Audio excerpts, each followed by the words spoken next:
नमस्कार मित्रों, आपका स्वागत है आपके अपने यूट्यूब चैनल अभिषेक उपाध्याय 10 पर। तो ये सामान्य ज्ञान प्रश्नोत्तरी श्रृंखला की 7वीं वीडियो है। इससे पहले 6 वीडियो में बना चुका हूँ और प्रश्न नंबर 126 की बात करते हैं। वर्नाक्युलर प्रेस एक्ट को किसने समाप्त किया? तो इसमें 4 विकल्प दे रखे हैं, चारों विकल्पों के बारे में बता दूंगा, तो आपको ये आंसर आप आसानी से दे पाएंगे। तो चलिए सबसे पहले बात करते हैं। बात है मार्च 1878 की। मार्च 1878 की, ध्यान से देखें, मार्च 1878 की बात है। मार्च 1878 में लॉर्ड लिटन ने, किसने? लॉर्ड लिटन ने, लिटन लिटन ने वर्नाक्यूलर प्रेस एक्ट को पारित किया। किसको? वर्नाक्यूलर प्रेस एक्ट को पारित किया। किसने किया था? लॉर्ड लिटन ने। कब? 1878 में इसको पारित किया। ये पारित क्यों किया गया था? ये भारतीय समाचार पत्रों पर कठोर प्रतिबंध लगाने के लिए से पारित किया गया। इसको वर्नाक्युलर प्रेस एक्ट को क्यों पारित किया गया? भारतीय समाचार पत्रों पर कठोर प्रतिबंध लगाने को। इस कानून का प्रावधान था, अगर कोई भी समाचार पत्र सरकार के खिलाफ कुछ भी लिखेगा, गवर्नमेंट के खिलाफ कुछ भी लिखेगा, जो ब्रिटिश गवर्नमेंट थी उसके खिलाफ अगर कुछ भी लिखेगा तो उसकी प्रिंटिंग प्रेस सहित सारी संपत्ति जब्त कर ली जाएगी। ठीक है, ये किसने बनाया था? लॉर्ड लिटन ने बनाया था 1878 में। ठीक है, बात समझ में आ गई? क्या बनाया था कि अगर कोई भी अखबार सरकार के खिलाफ कुछ भी लिखेगा तो उसको जो प्रिंटिंग प्रेस है तो उसकी संपत्ति भी जब्त कर ली जाएगी। ये लॉर्ड लिटन ने बनाया था। अच्छा, अब इसके बाद क्या हुआ? इसी एक्ट को सन 1882 में, कब? सन 1882 में, 1882। ठीक है, दोबारा मैं लिख देता हूँ, सन 1882। सन 1882 में लॉर्ड रिपन ने इसको समाप्त कर दिया। किसने? लॉर्ड रिपन ने। बनाया कब था? 1878 में। 1878 में किसने बनाया था? लिटन ने बनाया था, लिटन ने। ठीक है, लिटन। और समाप्त किसने किया? लॉर्ड रिपन ने। ठीक है, कब समाप्त किया? 1882 में। ठीक है, इसको समाप्त कर दिया, यानी कि भारतीय जो प्रेस थी, समाचार पत्र थे, उनको स्वतंत्रता दे दी। तो अब बताइए 126वें प्रश्न का आंसर क्या होगा? वर्नाकुलर प्रेस एक्ट को किसने समाप्त किया? लॉर्ड रिपन ने। कब समाप्त किया? 1882 में। इसका आंसर आप आसानी से दे पाएंगे। लॉर्ड रिपन ने 1882 में इसको समाप्त कर दिया, वर्नाकुलर प्रेस एक्ट को। तो वर्नाकुलर प्रेस एक्ट भी आपकी समझ में आ गया होगा। अच्छा, अब लॉर्ड रिपन के बारे में और भी बातें मैं आपको बताता हूँ कि जो लॉर्ड रिपन है, इन्हीं ने, लॉर्ड रिपन ने ही एल्बर्ट बिल विधेयक जो था, एल्बर्ट बिल कह दो या एल्बर्ट विधेयक कह दो, इन्हीं ने प्रस्तुत किया था। यानी कि एल्बर्ट जो बिल विवाद है, एल्बर्ट जो बिल विवाद है, वो इन्हीं के शासनकाल से संबंधित है। ये विधेयक क्या था? इस विधेयक में ये नियम बनाया गया कि जो भारतीय न्यायाधीश है, जो इंडियन जस्टिस हैं, जो भारतीय न्यायाधीश हैं, जो जज हैं, भारतीय न्यायाधीश, वो जो यूरोपीय लोग होते हैं उनके मुकदमे को सुन सकते हैं, सुन सकते हैं। उन्होंने ये नियम बनाया इसमें, एल्बर्ट बिल में। इसका काफ़ी विरोध हुआ तो फिर इन्हें ये वापस लेना पड़ा। क्या वापस लेना पड़ा? एल्बर्ट बिल इन्हें वापस लेना पड़ा। अच्छा, इसके बाद हम बात करते हैं इन्हीं के शासनकाल में 1881 में, इन्हीं के शासनकाल में, किनके शासनकाल में? लॉर्ड रिपन के शासनकाल में 1881 में भारत में नियमित जनगणना की शुरुआत हुई। भारत में नियमित जनगणना की शुरुआत हुई। जनगणना, ठीक है, जनगणना, जनगणना की शुरुआत हुई, गणना, जनगणना की शुरुआत हुई। कब? 1881 में। किसके शासनकाल में? लॉर्ड रिपन के शासनकाल में। तो क्या क्या संबंधित है? एक तो आपका एल्बर्ट बिल विवाद, और 1881 में नियमित जनगणना। और क्या हुआ था? इन्होंने वर्नाकुलर प्रेस एक्ट को 1882 में समाप्त किया था। कब? 1882 में, ध्यान रखें, 1882 में इन्होंने वर्नाकुलर प्रेस एक्ट को समाप्त कर दिया था। अच्छा, और इन्हीं ने ये जो है स्थानीय स्वशासन की शुरुआत भी इन्हीं ने की। किसकी? स्थानीय स्वशासन की शुरुआत भी किसने की? लॉर्ड रिपन ने की। स्थानीय स्वशासन, इसकी शुरुआत भी किसने की? लॉर्ड रिपन ने की। इन्हें स्थानीय स्वशासन का जनक भी कहते हैं। तो लॉर्ड रिपन के बारे में आपको बातें समझ में आ गई। क्या क्या समझ में आ गई? 1882 में वर्नाकुलर प्रेस एक्ट को समाप्त किया, 1881 में नियमित जनगणना कराई, एल्बर्ट बिल विवाद इन्हीं के शासनकाल से संबंधित है, और स्थानीय स्वशासन का जनक भी किन्हें कहते हैं? लॉर्ड रिपन को कहते हैं। तो देखिए, अब प्रश्न नंबर जो 127 है, इसका आंसर आप आसानी से दे पाएंगे। स्थानीय स्वशासन का जनक किसे कहा जाता है? तो किसे कहा जाता है? लॉर्ड रिपन को। ठीक है, वर्नाकुलर प्रेस एक्ट को किसने समाप्त किया? Lord Ripon. ठीक है, इसमें एक प्रश्न ये भी बन सकता है कि नियमित जनगणना किस के शासनकाल में प्रारंभ हुई थी। लॉर्ड रिपन के शासनकाल में। कब प्रारंभ हुई? 1881 में। वर्नाकुलर पेस एक्ट कब समाप्त किया गया? 1882 में। बनने को बहुत सारे प्रश्न बन सकते हैं। एक ये भी बन सकता है कि इल्बर्ट बिल विवाद जो है किसके शासनकाल से संबंधित है, तो इसका भी आंसर क्या होगा? लॉर्ड रिपन ही होगा। अब चलिए और हम बात कर लेते हैं, बाकी के जो विकल्प लिखे हैं उनके बारे में भी हम बात कर लेते हैं। तो बात करते हैं हम विलियम बेंटिंक की। ठीक है, विलियम बेंटिंक की बात कर लेते हैं। विलियम बेंटिंक के बारे में क्या है कि विलियम बेंटिंक जो है 1803 में मद्रास के गवर्नर थे। विलियम बेंटिंक जो थे 1803 में मद्रास के गवर्नर थे। कौन?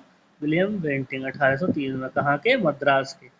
ध्यान रखें, ये विलियम बेंटिंक 1803 में मद्रास के गवर्नर थे और इसी के शासनकाल में माथे पर जाति चिन्ह न लगाने, माथे पर जाति चिन्ह न लगाने, माथे पर जाति चिन्ह, ठीक है, माथे पर जातीय चिन्ह न लगाने और कानों में बाली न पहनने देने के कारण वेल्लोर सैनिकों ने विद्रोह कर दिया। किसने? वेल्लोर सैनिकों ने।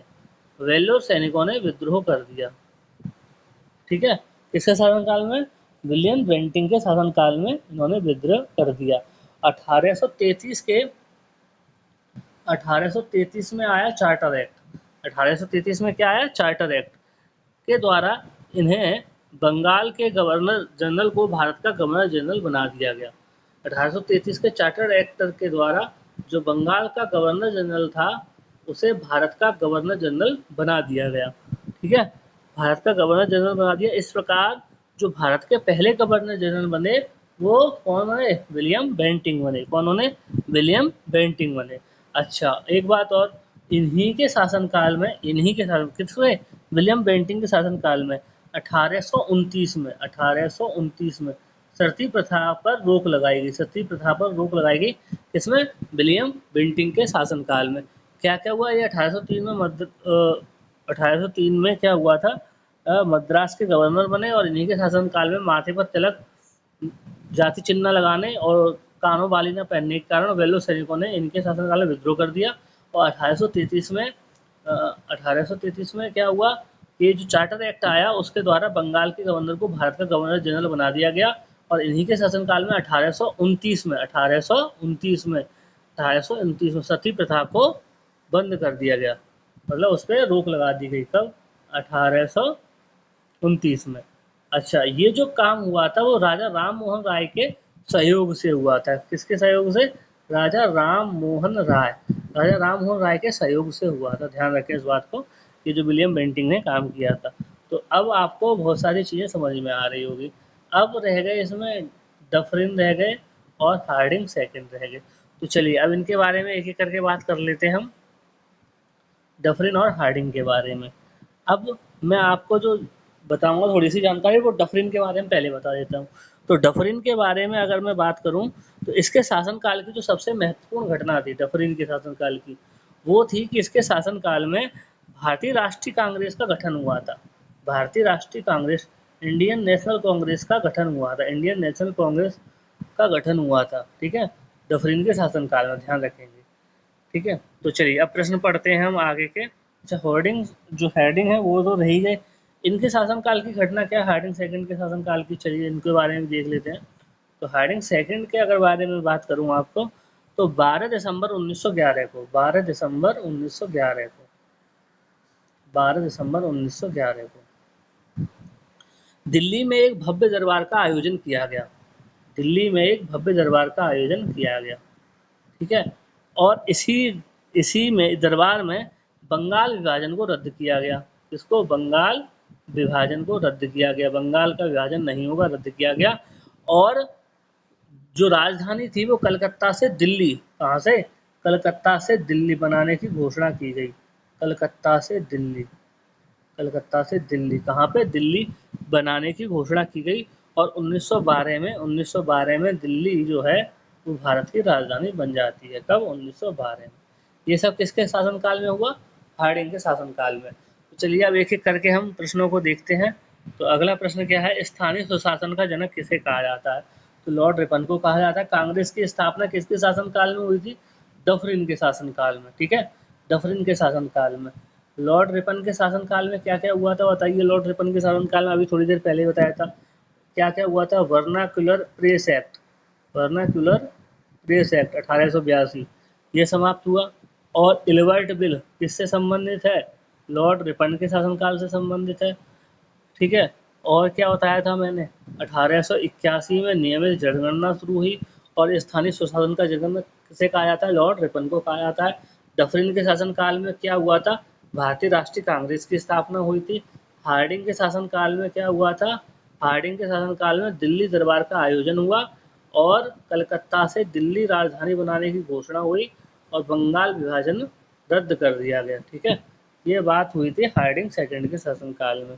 ये इतनी बातें आपको धीमे धीमे समझ में आ रही होंगी, ठीक है। अगर मैं अब बताऊं थोड़ा सा आपको चेम्सफोर्ड के बारे में, चलिए यहाँ चेम्सफोर्ड आ गए। चेम्सफोर्ड के बारे में अब मैं बात बताऊं आपको, तो इनके शासनकाल में क्या हुआ था? 1919 में, 1919 में रूलेट एक्ट आया। क्या आया? Roulette act, roulette act. इसमें क्या था कि किसी भी भारतीय को शक के आधार पर गिरफ्तार किया जा सकता था, बिना मुकदमा चलाए गिरफ्तार किया जा सकता था। और इसी के शासनकाल में 13 अप्रैल 1919 को, कब? 13 अप्रैल 1919 को जलियांवाला हत्याकांड होता है। 13 अप्रैल 1919 को जलियांवाला हत्याकांड किसके शासनकाल में हुआ? चेम्सफोर्ड के शासनकाल में। तो 1919 में क्या आया था इनके शासनकाल में? रोलेट एक्ट आया था, जिसमें क्या नियम था कि किसी भी भारतीय को शक के आधार पर बिना मुकदमा चलाए गिरफ्तार किया जा सकता है। और इन्हीं के शासनकाल में 13 अप्रैल 1919 को क्या हुआ था? क्या हुआ था? जलियांवाला बाग हत्याकांड हुआ था, ठीक है। ध्यान रख पाएंगे थे क्या हुआ? 1919 में रूलेट एक्ट आया और 13 अप्रैल 1919 को जलियांवाला बाग हत्याकांड किसके शासनकाल में हुआ? चेम्सफोर्ड के शासनकाल में हुआ। अब आगे के प्रश्न देखिए, आगे के प्रश्न क्या है? भारतीय विश्वविद्यालय अधिनियम किसके शासनकाल में पास किया गया? तो इसका आंसर है लॉर्ड कर्जन। अच्छा, चेम्सफोर्ड के बारे में मैं आपको बता चुका हूँ, ठीक है। चेम्सफोर्ड के बारे में मैंने अभी आपको बताया था, रिपन के बारे में भी बताया था और डफरिन के शासनकाल में क्या हुआ था? कांग्रेस की स्थापना हुई थी। रिपन के शासनकाल में क्या हुआ था? रिपन के शासनकाल में याद करिए क्या हुआ था?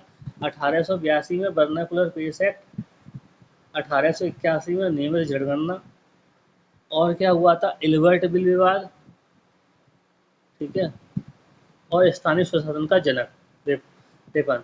चेम्सफोर्ड के शासन में क्या हुआ था? 1919 में रूल एक्ट आया और क्या हुआ था? 13 अप्रैल 1919 को जलियांवाला बाग हत्याकांड हुआ। किनके शासनकाल में हुआ? चेम्सफोर्ड के शासनकाल में, ठीक है, 13 अप्रैल 1919 को। ध्यान रखेंगे इस बात को। ये सारी बातें मैंने आपको बताई, ठीक है। अच्छा, भारतीय विश्वविद्यालय जो अधिनियम आया, भारतीय विश्वविद्यालय अधिनियम जो आया वो किसके शासनकाल में आया था? लॉर्ड कर्जन के शासनकाल में आया था। ध्यान रखेंगे इस बात को। अब ये कब आया था? 1904 में आया था। कब आया था? 1904 में आया था, ठीक है, 1904 में ये आया था। अब आगे हम बात करते हैं कि इसका जो सबसे भारत विरोधी जो सबसे चर्चित कार्य रहा था वो 1905 का बंगाल विभाजन था। 1905 का बंगाल विभाजन, वो किसने करवाया था? कर्जन ने करवाया था, ठीक है, बंगाल विभाजन। तो ये भी है अगला प्रश्न, बंगाल विभाजन किसके शासनकाल में हुआ? तो वो हुआ था कर्जन के शासनकाल में। ध्यान रखेंगे। रिपन बता दिया है, चेम्सफोर्ड बता दिया है, डफरिन डफरिन के शासनकाल में हुआ क्या हुआ? कांग्रेस की स्थापना हुई। रिपन के शासनकाल में नियमित जनगणना 1881, वर्नाकुलर पीरियड एक्ट 1882 समाप्त किया गया। स्थानीय स्वशासन का जनक और इलवर्ट विवाद। चेम्सफोर्ड के शासनकाल में क्या हुआ था? 1919 में जलियांवाला बाग हत्याकांड हुआ था 13 अप्रैल 1919 को, और 1919 को ही क्या आया था? रूलेट एक्ट आया था। अब अगला प्रश्न देखिए, रूलेट एक्ट कब पारित हुआ? तो कब पारित हुआ इसका आंसर आप आसानी दे पाएंगे, 1919 में पारित हुआ। कब पारित हुआ? 1919 में। अच्छा, अगला प्रश्न है, स्वतंत्र भारत का प्रथम गवर्नर जनरल कौन था? तो स्वतंत्र भारत का प्रथम गवर्नर जनरल जो था वो लॉर्ड माउंटबेटन था। कौन था? लॉर्ड माउंटबेटन था।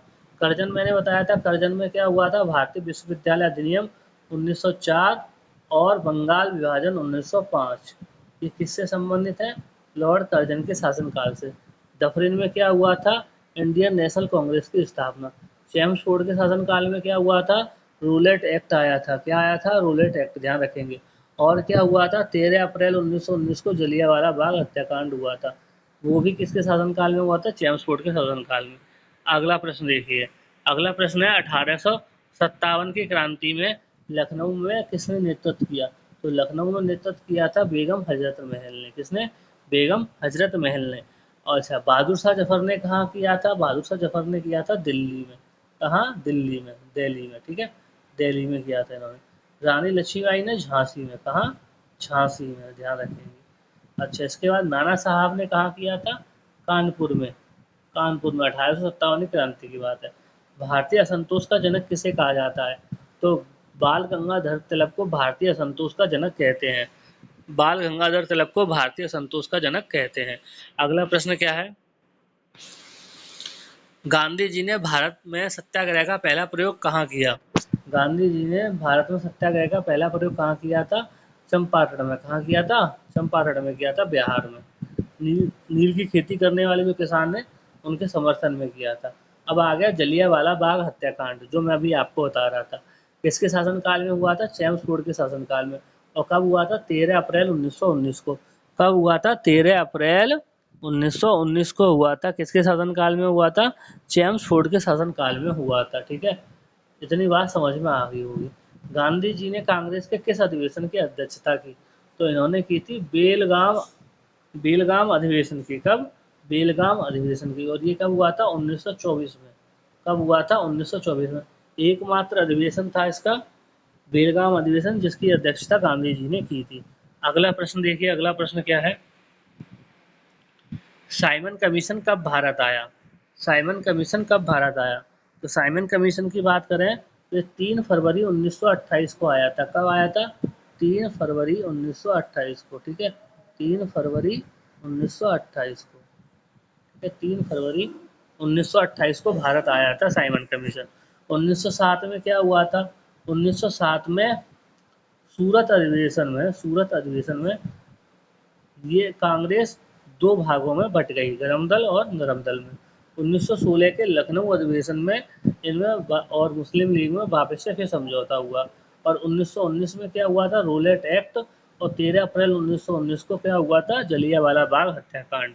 अब अगला प्रश्न आता है, गांधी जी ने दांडी यात्रा कब प्रारंभ की? तो गांधी जी ने दांडी यात्रा जो प्रारंभ करी थी, वो करी थी 12 मार्च 1930 को। कब करी थी?